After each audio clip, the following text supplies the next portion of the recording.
Nepal, high in the Himalayas, is one of the poorest countries in the world.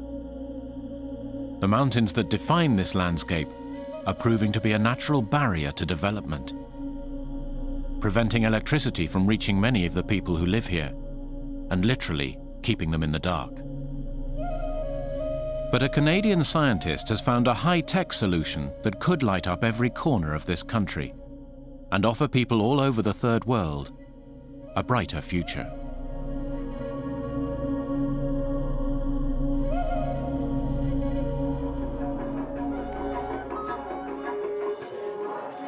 For centuries, the Kingdom of Nepal, perched between India and Tibet, has been a crossroads of cultures and a place of pilgrimage for those wanting to pray at its holy sites.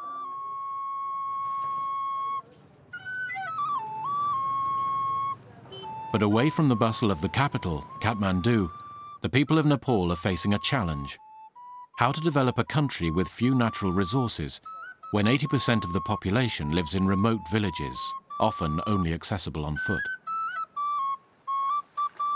Living in the world's highest mountain range, many of Nepal's 24 million people have no access to electricity.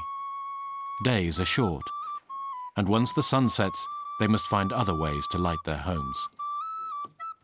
The primary source of light, apart from just the fire in a typical rural Nepali home, is a kerosene wick lamp.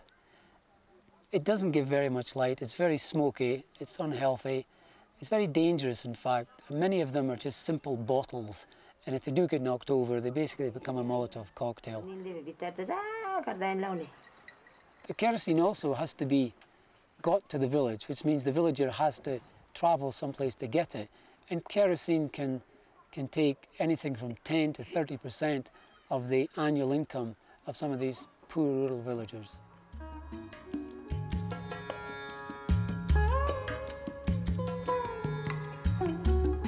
The impact of not having enough light is immense. In many parts of Nepal, the children are working in the fields during the day. And this is the same in many other countries, which means if there is a study time, it's usually in the evening. And if there's no light in the home, there's no way they can study. It was whilst trekking as a tourist in 1997 that Scots-Canadian Dr. Dave Irvine-Halliday began thinking about how he could help people here get clean, affordable lighting. As an electrical engineer, he knew that the cost of extending mains electricity into the mountains would be prohibitive. But a solution might lie in lighting that could run off small amounts of electricity generated in each village. Dave thought Nepal could leapfrog traditional lighting, which is costly and wasteful in energy, and opt for an emerging technology, so advanced that it hadn't even been adopted properly in the West: solid-state lighting. If you think of a village of 100 homes of that, and each home is supposed to have like a 50 or a 100-watt bulb, you're dealing in kilowatts. That's very expensive to generate. I just thought there had to be some way of using solid-state light-emitting diode type lighting, which only uses a few watts to provide a useful level of light. But also, they're very rugged and reliable, and they're very low on the development curve. There's an enormous amount of potential left in solid-state lighting. It's going to be the lighting of the third millennium, there's no question. Traditional incandescent light bulbs have changed little in over 100 years. When electricity is passed through a bulb, 90% is wasted as heat rather than light. Light-emitting diodes produce virtually no heat, making them many times more efficient and far longer lasting.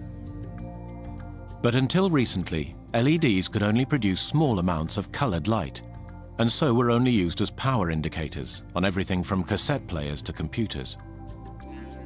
But once back in Canada, Dave heard about a Japanese company that had made a breakthrough and invented a new, powerful white LED that might be suitable for home lighting. So he sent off for some samples and began to experiment.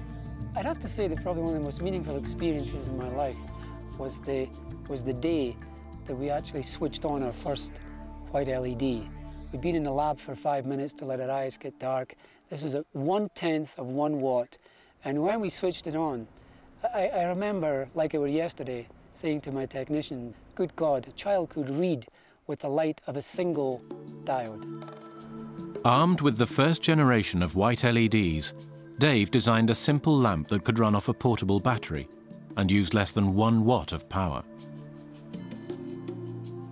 In 2000, he and his wife paid for lamps to be installed in 2 remote villages to prove that this new technology would work in the mountains. Dave also had to find an efficient way to charge the batteries that was environmentally friendly, easy to use, and cheap to make. The answer lay in a simple pedal generator. Our projects were initially funded entirely by my wife and I. It's because, to be quite frank, money was tight. We came up with a situation that we could afford. We divide the village into equal parts, so there's 8 homes per generator. The villagers bring their batteries to the generator every morning and spend about half an hour recharging them. The real beauty of pedal generators are their utter simplicity and ruggedness, and the fact they can be used by anyone of any age and any gender, 24 hours a day. Able to charge up to 4 batteries at each sitting, the pedal generators were extremely effective. But far greater impact came from the clean, safe, smoke-free lighting that the villagers could enjoy for the first time. I think the feeling I had when we first saw the lamp switched on was something akin to when my children were born. I think it was a very humbling moment. That's really, for somebody that speaks so much, I'm a kind of a wee bit short on words when it comes to describing the fact that a child actually maybe has light for the first time in its life. For me, it's almost indescribable, but you can see it in the people's faces that you've done something meaningful for them.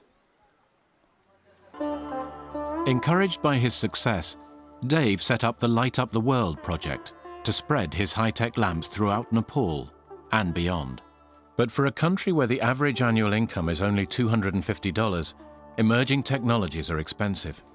At around $60 per household, Dave had to try and reduce the cost of the lamps to encourage the Nepalese to buy the systems for themselves.